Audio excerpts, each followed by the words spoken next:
I said to Swee the other day, look, don't worry, I'll take care of it. Is this the Jenner says.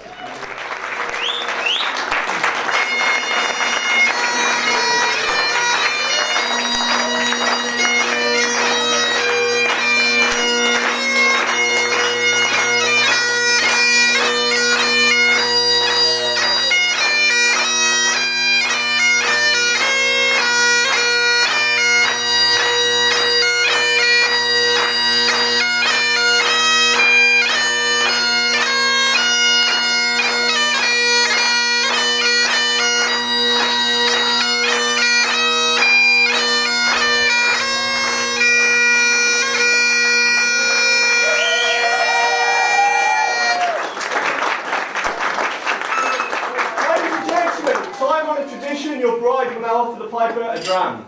A dram? 6 drams. Thank you. Thank you very much. Ladies and gentlemen, Slanjivar!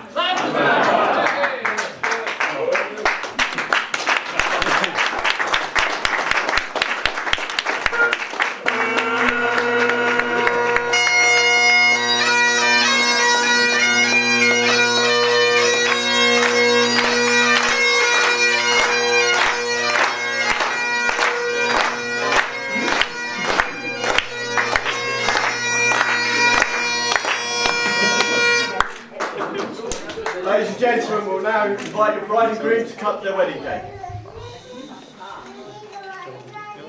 Colin. Go for Peter. Go for Peter. Look at Peter. Look at Peter. Look at Colin. Peter. Colin. Peter. Look at me. Yeah. That's it. Eyes open. Good smell. And again. Thank you. I'm looking at you now. Excellent. Excellent. Thank you. Oh, no.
Ladies and gentlemen, if you just have your attention for one moment, this is the formal part of the proceedings. Now, if I could call on the father of the groom for the first speech, please.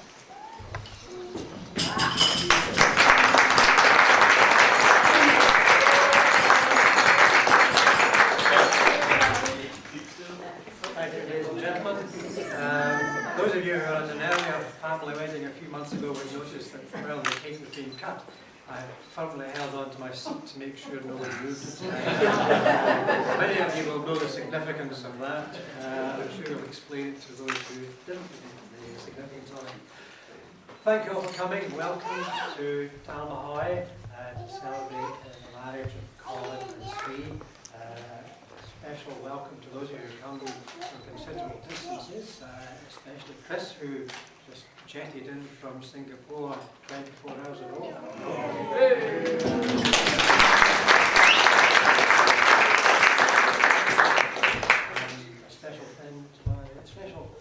Kate and hello to my friend Dave Coulter. Me.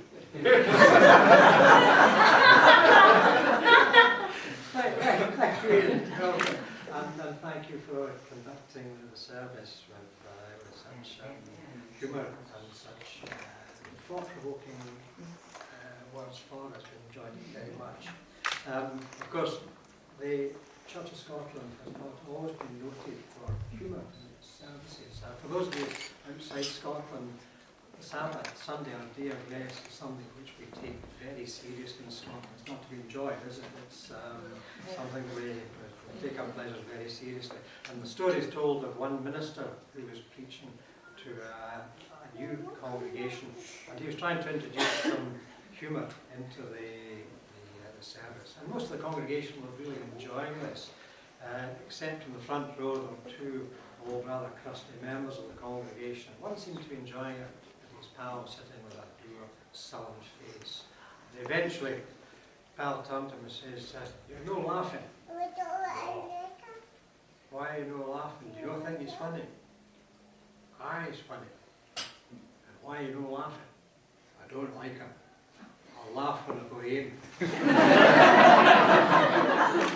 That's something which sadly has prevailed in some parts of the Church of Scotland for many years. Things are changing, and Ian, I'm grateful to you for pushing things forward both this afternoon and of course in Worcester too. Today we've had some serious business and some very happy business, of course, to celebrate the marriage of Colin and Swee, and it is a celebration. This is something that's been developing since their days together at Strathclyde University, where they were still studying for their researching for their degrees, their PhDs. I confess I have little knowledge of higher degrees. The first degree was quite an effort for me, but made it all right. All I knew about a PhD was that really you drew up the curriculum yourself. And we were very proud of Colin when he went to Strathclyde. And as time went on, he explained what he's doing in his research. And I was under the misapprehension that studying a PhD could in fact be a lifetime occupation. I didn't realise that there was in fact a finite limit placed on it, finally by the university authorities. And it would be around about Easter 2008 that I learned of such a limit. And the limit was the September weekend, when the new university academic year would start in September, which at that time was only 6 months away.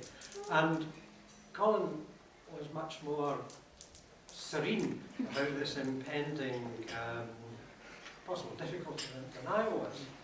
And I thought, Jings, I really want to move things forward here, but in my mind I had thoughts about irresistible force meeting immovable objects, and I didn't know what to do, so I volunteered my services as a proofreader, which I had done with his final year project, which I claim no credit for, but he did win the prize for the most distinguished graduate of the year. So I thought, well, maybe I'll get him this sign off. Appeal to his good nature. I'm sure he'll want to use my services. So I kept away at this, and I said, don't bring it all to me in the last minute. Once you've written something, let me see what you've written. Aye, so Easter went by. Whitsun went by, the summer holidays went by, everything went by apart from the production of any written work. It would be August, September. He said, well, I'll soon be able to lay out the first 5 chapters. That's a great start, only 5 chapters to proofread. And we were well into September before the first 5 chapters did appear. And I got to work on those. But there were still 3 more chapters to come. And the days were rolling on. It was halfway through the second week in September before I said, I'll have the last 3 chapters ready. I'll email them to you the weekend so that I can hand them in next week. Now this was 6 years, 49 and a half weeks into the 7-year time limit. And the final words were, and I'll send it to you so we can hand it next week. I don't want to leave it to the last minute.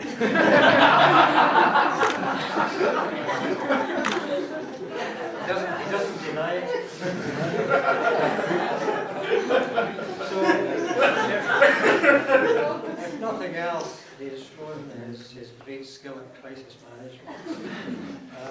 But at the same time, he has good judgment when it comes to making decisions. Because I remember we always have a live Christmas tree in the house at Christmas, and we used to go up to People's the Forest Commission place there, because there's 100 of trees on display in all sorts of varieties of shapes and sizes.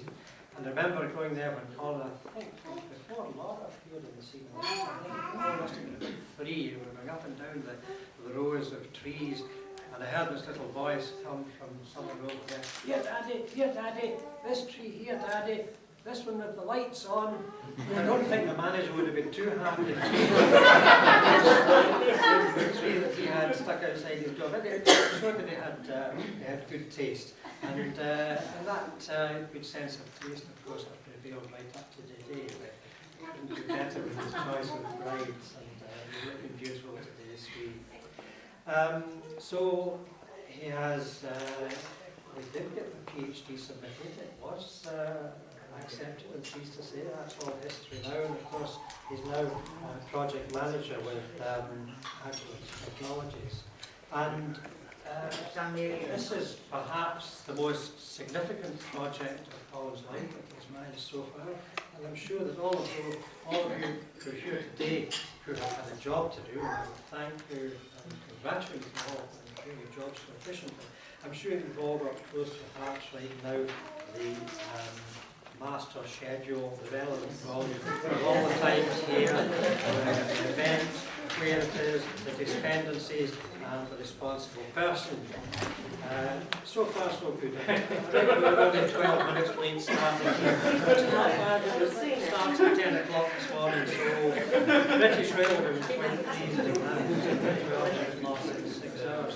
But I'm here, I've got 5 minutes this afternoon, so I can see it's getting a wee bit fretful already that I've overrun my time. Why am I here? Oh yes. We're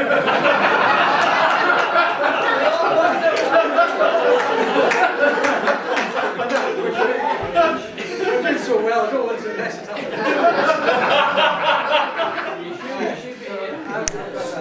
Well, it's unusual, for me anyway, it's not an after-dinner speech, it's a pre-dinner speech. And I'm a rather amateurish speaker. That's something of a comfort, because I presume if it's a pre-dinner speech, at least the hunger will keep you awake until my speech is over, rather than might be the case with a post-dinner after-dinner speech. And of course it fits in extremely well with the concept of Edinburgh, which we have in the west of Scotland. The traditional greeting in Edinburgh is that you'll have had your tea.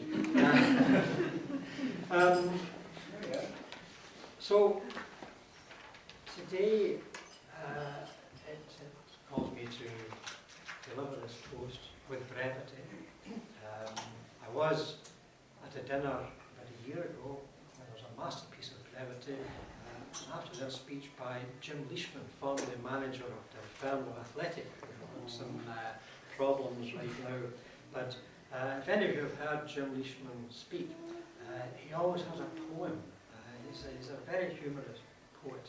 And at this particular dinner, he was talking about his father who died fairly recently before, and going through his father's papers, and his father had kept Jim Leishman's very first poem that he had written when he was only aged about 8. And he read it out to us, and forgive my Fife accent, but it's beautiful in its simplicity. They lived in a farm cottage, and mice were continual part. Jim Leeson's first poem went like this. There's a moose loose about our house. So we've got a cat. That's that. Is there anything more you want to say? Does everyone understand? So, I'll be brief. I'll be brief.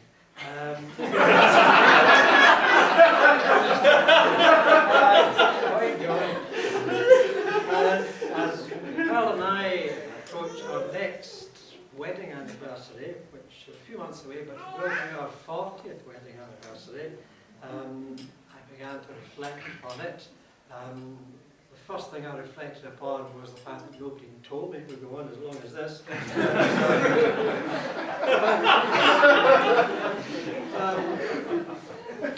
I reflect on the, I suppose, the trepidation with which we embarked on this new, hitherto unknown chapter of our life as we're trying together. But as I look back on 40 years of laughter and love and fun and the thrill of being married, living together that Pearl and I have enjoyed all these years, it's my dearest wish and my prayer that that will extend to you, Colin, and to Swee. I hope you have many happy, loving years together. And I'm sure that's a sentiment that's shared by everyone in this room. And so, ladies and gentlemen, I would ask you to charge your glasses, to be upstanding, and to drink a toast to the happy couple, to Colin and Swee.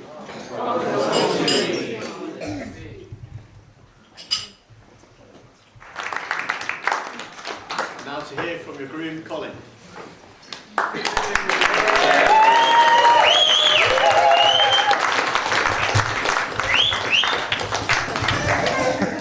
Ladies and gentlemen, when I started preparing for this speech, I looked back in the news to see what happened this time last year, and I came across an article from the Daily Mail that read, Britain on course for third warmest March on record as nation enjoys the 8th straight day of wall-to-wall sunshine.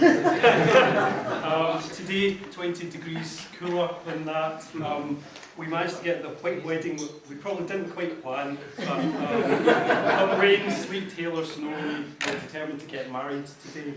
I was also quite disappointed watching the news this morning to learn that today is also the 6th UK wife-carrying competition being held down in England. And apparently wife-carrying is a sport that takes place in Finland. I had never heard about it until this morning. But this week, you know what we're doing for our first anniversary. Thank you to my dad for his speech and his toast and for welcoming Swee into the family. Both Mum and you have been incredibly supportive and loving over the past year and incredibly busy, having 2 weddings to organise in such a short space of time. I'm really pleased that Dad held on to his chair all the way through the top. You could actually see the white of his knuckles to make sure that nobody moved it when he wasn't looking. I'm lucky today because I get to give the best speech. I get to say lots of thank yous to lots of people. It's not the best speech because of the content. And of course, it goes without saying that all of these thanks are on behalf of my wife and I.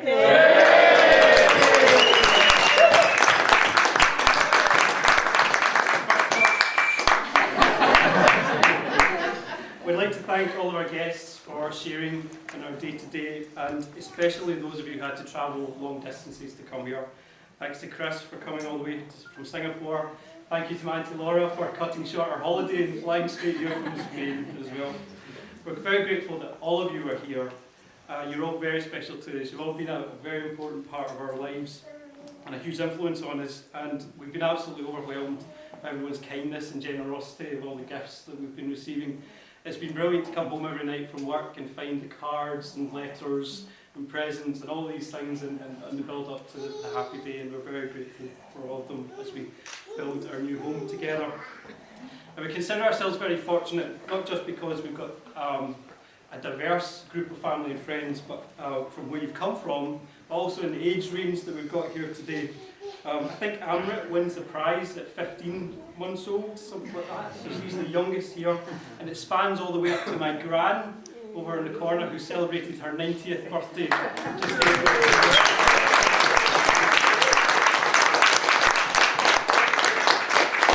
have a time for special birthdays. It happens to have been Chris's 40th birthday last Sunday.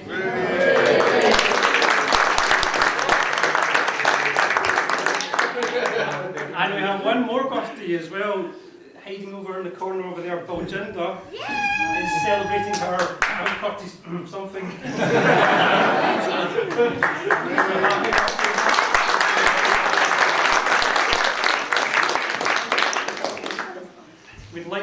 big thank you to all our very kind, generous friends who helped us today. If you had a very panicked phone call or email from me in the last couple of days, and we needed your help with something that it was fantastic that we were able to turn to you, and you were able to help us out with whatever you had to do today. And Swee will have some presents to give out during her speech. It's been surprisingly busy and stressful organising a wedding. When Swee and I started this adventure 11 months ago, I had no idea that there were so many options and choices. There's choices on venues, cakes, dresses, kilts, entertainment, flowers, food.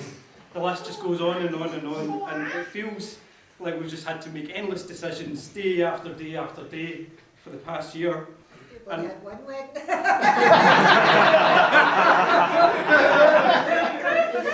a couple of weekends ago, I was in IKEA with Swee, and I got a text message from Colin Brown. My phone buzzed, and I looked at it, and Colin sent me a message, "What are you up to?" And I said, "In IKEA, looking for table lights for the wedding. Can't decide between the square ones or the round ones. I'm so fed up having to make all these stupid decisions every day." And Colin wrote back very quickly, and Colin wrote and said, "Choose the round ones," and you'll see they're here to you in front of you today. He also wrote, "Choose the round ones, and don't worry, because after the 30th of March, you'll never need to make another decision by yourself." And so I'm pleased to say that we chose the round ones, and from now on, everything I can defer to my just say yes, darling, anytime. There's a famous quote: "Don't marry the person you think you can live with, marry only the individual you think you cannot live without." And I think I've done that today with Swee. Swee, you look absolutely beautiful. It was lovely to see you walking down the aisle earlier on. I feel like I'm the luckiest guy in the world, and I'm so excited about spending the rest of our lives together. It's exactly 6 years tomorrow since Swee and I went on our first ever date together back on the 31st of March 2007. Swee and I had studied our PhDs together, and we were both working there at the same time, but it was really only latterly that we actually started talking to each other. So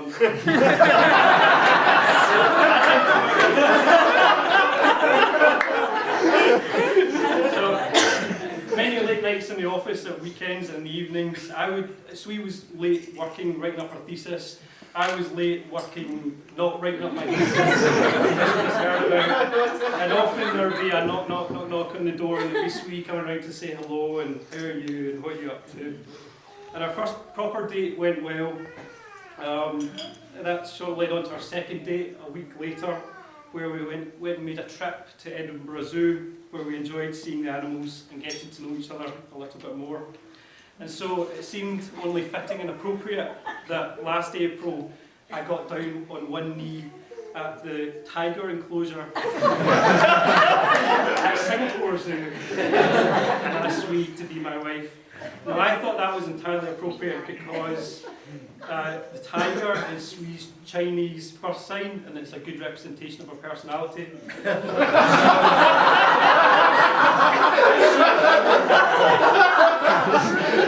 Soon enough,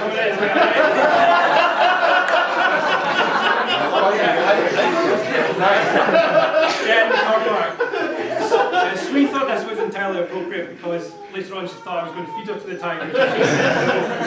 Now, as an anecdote, and you've probably guessed this already, Swee's Chinese birth sign is a tiger. My Chinese birth sign is the monkey. That probably tells you everything you really need to know about working our relationship. Now, as our romance continued and our shared interests of animals and zoos and things like that saw me offering to sponsor a penguin one year at Edinburgh Zoo and name it after Swee. And over the years, Swee and I had many happy trips to the zoo in the evenings and at the weekends to go and visit our little penguin and see him playing with his little penguin friends and see him eating lots of fish. But sadly, with the impending wedding, I had to cut costs and cancel the direct debit for our little penguin. I don't know what happened to the little guy, but he hasn't written since. The jokes aside, organising today has been buckwheat, and everything that you see around you is thanks to Swee's imagination, determination and her planning. Swee and I are very fortunate to have attended so many of our friends' weddings, over the years, especially last year where it was great, you managed to cram so many in at once. And that gave us lots of opportunity to steal your ideas. And so, imitation being the most sincere form of flattery, we hope that you recognise some parts of your own wedding in what you see today. Swee's love and support during the years has made me realise that together we can achieve so many phenomenal things together that I previously didn't think possible. Her enthusiasm and her passion has made me realise that together we're an amazing team and we're going to have an extraordinary life together. It's going to be full of fun and adventure. There's another famous quote: how can a woman be expected to be happy with a man who insists on treating her as if she were a perfectly normal human being? And there's two ways of interpreting that, but it's my promise to Swee today to never treat you in a normal way, and to tell you that I cannot wait for all the fun and excitement of our exceptional lives together. This has been an exceptional wedding, exceptional in the sense that it's the first of our 2 weddings, the next one taking place in September in Singapore. Thank you to Alistair. I think I'll find out in 15 minutes. For getting to me to the church on time and all your friendship.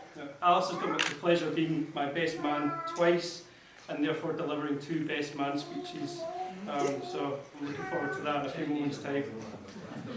Finally, I'd like to thank flower girl May, our maid of honour Laura, and our bridesmaid Angeline. Thank you to you 3 for looking so beautiful today and for getting Swee ready and getting her to the church on time and not giving me too much stress. So with that, ladies and gentlemen, I'd like to ask you to be upstanding and to raise a glass to the bridesmaids.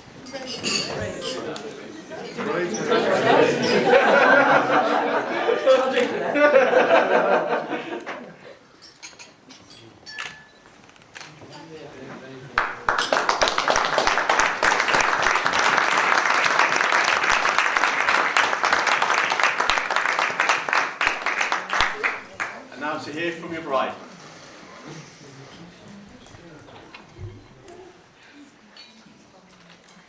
Yes, I'm Mrs. Sutter now.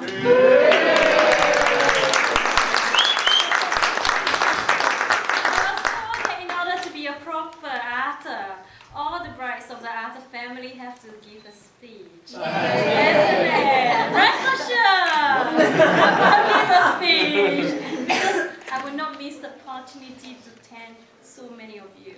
Thank you for coming. And my husband, my new husband, and I are so honored to have you here to witness and celebrate our happiness. Seeing we got engaged last year, Colin and I have been really overwhelmed with cards, well wishes and gifts. We'd like to say thank you to every single one of you. We appreciate your time, and we can see everyone really dressed up for the occasion. Thank you so much.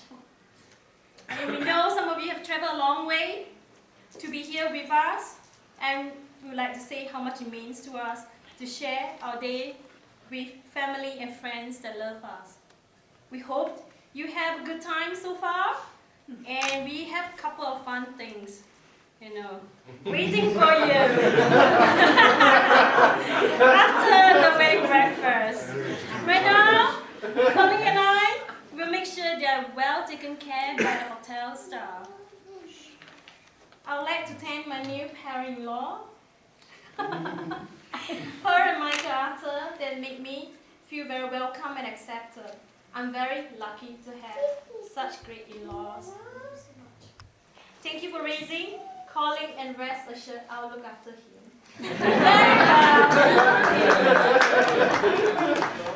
Thank you to Colin's grand, Margaret Brown, who has been so great with me and making me laugh always. Thank you, Gran. And also to my new Arthur family. Thank you for welcoming me. Thank you so much. And today I have 2 presents for Colin. Okay? The first one is to teach Colin a couple of Chinese characters other than the boss. He always like to say, I'm the boss, 我是老板. So today I'm going to teach him something new. The first one, which is called 老婆. Okay? And he's going to address And I'm going to address him as Lao Gong. And Lao Po in Chinese, translate directly means old woman. So he's going to call me in a very different, intimate way. Old woman means Lao Po. And I'm going to call him Lao Gong. And if he called me wrongly, Lao Gong, people will think I'm a man. So make sure you know that it's from the call. And if you call me Lao Po Po, that will be even worse because it means old grandma. So make sure you call the Lao Po. Yes, that's right. No, I'm going to be very naggy before I turn 60. And Liam, I hope you are learning new Chinese character to address Shen. Lao Dao, Lao Po. Lao Po. Lao Dao. Lao Dao, naggy. Yeah, Lao Po means naggy if you want to say that I'm naggy.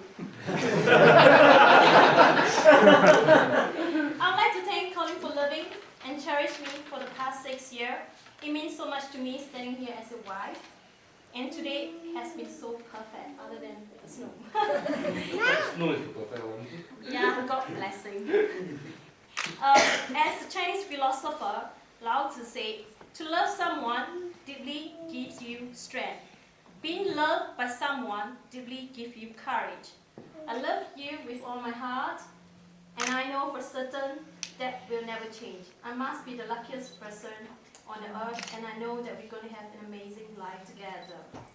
Colin, you're my everything. I'm very proud to be Mrs. A. I'd like to propose a toast to us. The best is yet to come. To my charming, witty husband, Colin.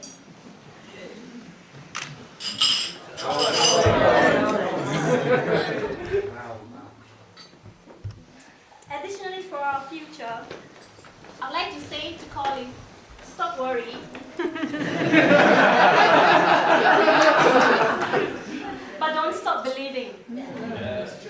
This is clue number 1 for the present to my husband tonight. Present will come later. So I hope you're excited about it.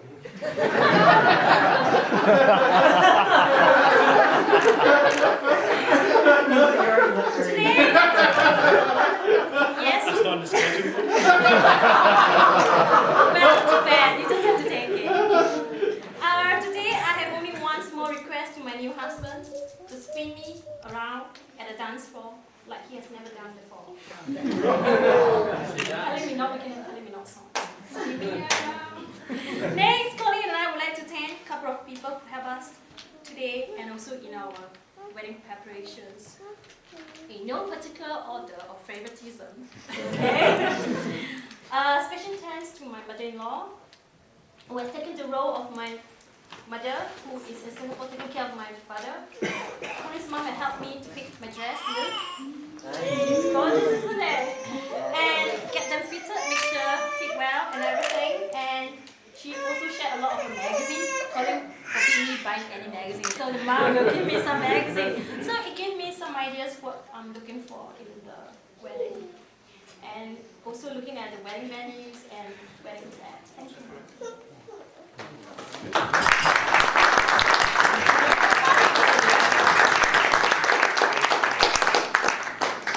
Next, I would like to thank my brother Chris, who came all the way from Singapore to attend and celebrate my happiness. Thank you, brother. It's really, really nice for you to give me away on behalf of my mom and dad. And it's not all for you. It's for me. So, enjoy. Thank you, brother.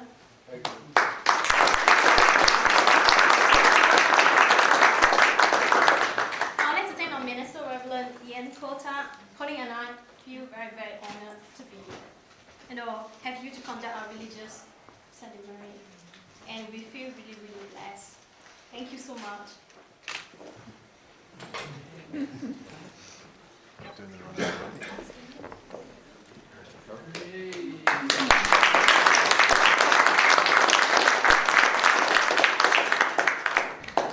My heartfelt thanks to a lovely couple, James who is my supervisor for my PhD and also my witness, and his wife, wow, my whiskey buddy. Thank you both for coming, and I cannot thank you enough for being here and be part of our happiness and celebration. Laura, you're gorgeous, and thank you for helping out. You have this power of coming in and taking the mickey out of me. I just love being with you. Thank you. Thank you, James. Thank you.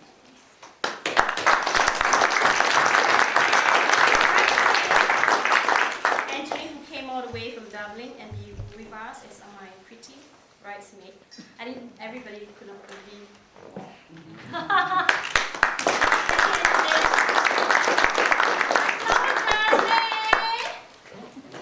For making my wedding entrance special. You are amazing and pretty like your mama.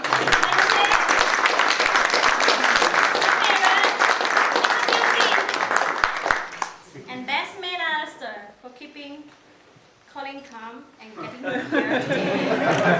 And also my donkey. A surprise for my donkey. You look dashing and we look forward to hearing your speech. And the ushers, Yun Miller and Yun Robertsons, who ensure everything get in order and answer our guest questions about directions and schedule. Yun and both Yun. Thank you so much. Thank you.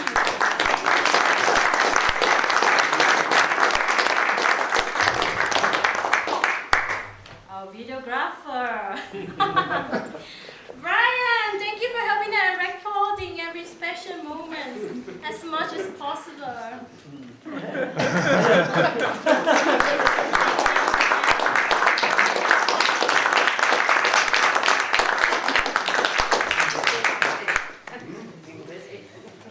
A big thank you to two very special people, Elizabeth Watson and also Laura Miller, my new sister-in-law. Wonderful reading during our wedding ceremony. Thank you both for reading loud in church. One very important person whom Colin and I must thank is Mr. Robert Watson. Without his help, the bride and Duke and I will not arrive in the church looking so beautiful. Thank you.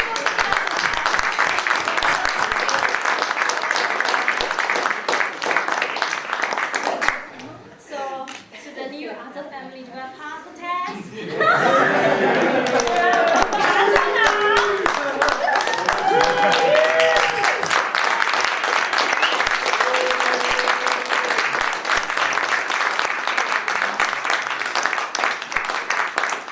Now, ladies and gentlemen, a man who's possibly going to make Colin's next 5 minutes a little bit uncomfortable. I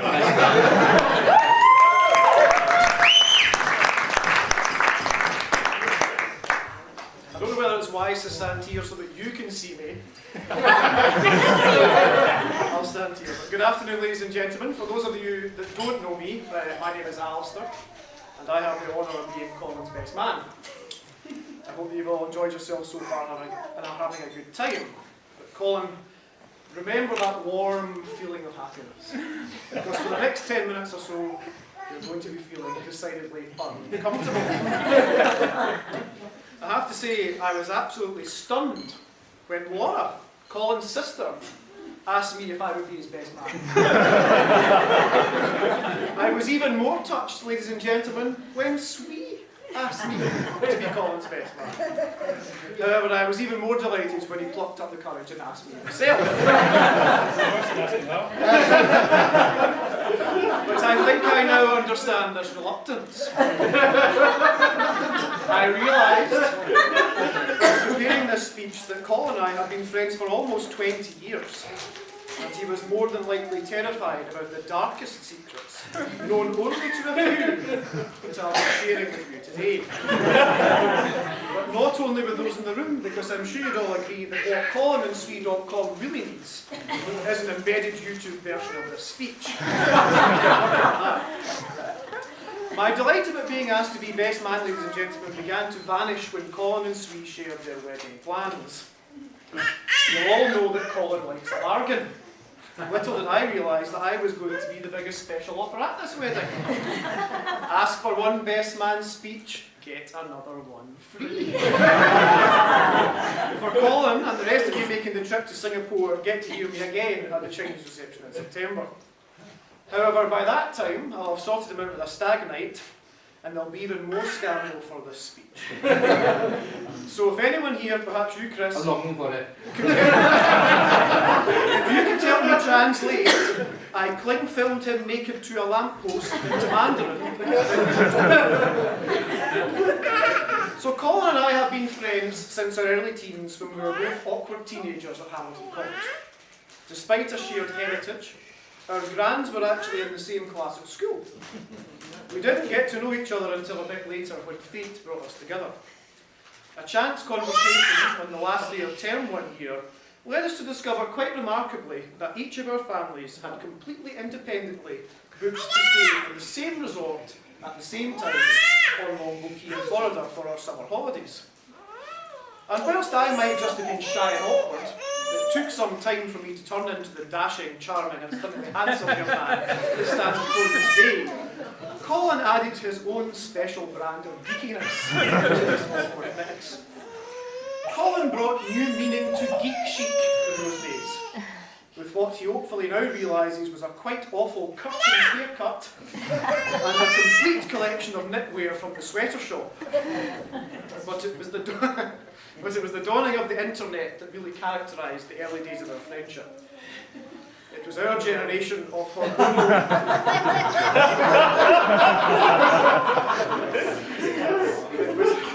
it was our generation of hormonal, grumpy teenagers that revelled in the material that the internet brought into the privacy of our bedrooms. No, not that. Because Colin, and I as well, I have to admit, used the internet to feed a growing obsession with the Spice Girls. And whilst I now understand that Colin's obsession with Posh Spice was spicing up his life in quite a different way to mine, we spent many an evening in chat rooms actually pretending that we were the Spice Girls.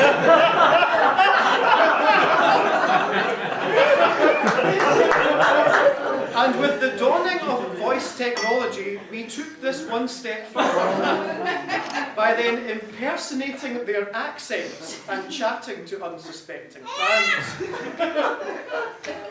Perhaps in an attempt to balance out this decidedly shameful behaviour, Colin was also using the internet to try and boost his popularity with the cool kids. Combining his IT skills with a newly acquired scanner and a dodgy laminator, he started to produce fake IDs to get the cool kids access to Lanarkshire's most glamorous of night spots, the Hamilton Palace. Things were going quite well for this little enterprise until the prospect of being caught, arrested, or even worse, expelled reared its ugly head. I remember vividly Colin running around the school dinner hall, trying to get his customers to sign hastily put together agreements, stating he had sold them in good faith as novelties, rather than And fast forwarding through the rest of school and the horror for Colin that was higher maths, we then find ourselves as first year students at Strathclyde University. Here we were, two intelligent young men, starting this exciting new phase of our lives, with the world at our feet. Him on a proper electrical engineering degree, and me doing something flouncy in the arts at the business school. We had a whole 10 levels of student union to explore. And where did we find ourselves? McDonald's. Regularly, sometimes up to 3 times a week. And our first year at university also brought with us another rite of passage, our driving licences, and therefore access to wheels. And in Colin's case, Pearl's orange Volvo 340. However, it wasn't long before Colin had upgraded. The geek was back, ladies and gentlemen, and he could often be seen cruising down Strathclyde Park with all the other neds in his souped-up Seat Arosa. Access to wheels and freedom from the shackles of lifts from our parents brought Colin and I, and our sisters, it has to be said, access to a whole new dimension to our social life. After hearing about his obsession with the Spice Girls earlier, I am sure it will come as no surprise to know that one of our first outings was to an S Club 7 concert. The shame. And so it continued throughout the rest of our studies. But it was only one of us, ladies and gentlemen, that completed our studies on schedule and actually got a proper job. Because there's a certain legacy in the Arthur family, you see. To be considered truly successful, you need something special. 2 magical letters. The letter D and the letter R. Having seen today's guest list, I'm convinced that us plain old Mr. and Mrs. might be outnumbered by all these doctors. There's so many doctors here today, I hear that after dinner there's a minor injuries clinic being set up. And after having received a £500 dental estimate this week, I for one am certainly keen to find somebody that can do a few fillings and take out my wisdom. But in order to gain access to this perhaps now not so exclusive club, Colin decided to stay on at university and complete a PhD, as Mike has already alluded to. The problem was he stayed on and on and on.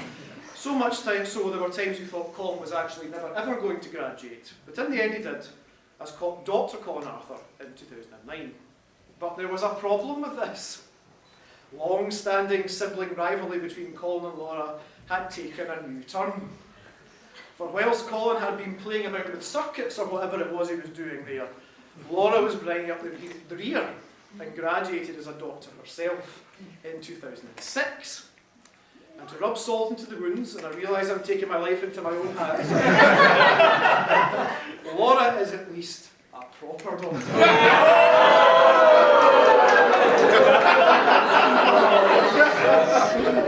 But do not fear. The kid-on doctors will also be in the minor injuries clinic. So if you're not up for some Botox, but are having trouble with your electric toothbrush, or just cannot get that iPad to sync with that iPod, there will be more than a few people on hand to help you out. But I was joking earlier about how long it took Colin to actually complete his studies. It's only in the last few weeks it's become completely apparent to me about why this was. A different kind of electricity was obviously being generated. Sparks were clearly flying. For it was here that Colin met Swee, Swee met Colin, and the rest, as they say, is history. Colin, our friendship has taken many forms over the last 20 or so years. We've been travelling partners, Spice Girls impersonators, and I recently even found myself as your landlord. But I was deeply honoured to stand next to you earlier today as your best man, and thankfully you didn't do a runner, and I didn't have to step in and marry Swee. But maybe that wouldn't have been such a bad thing after.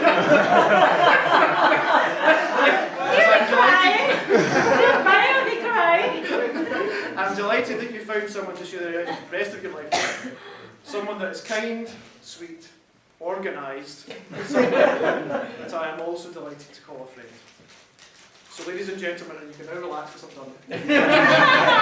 Will you all please be upstanding with me now and joining a toast to our bride and groom, Colin and Swee.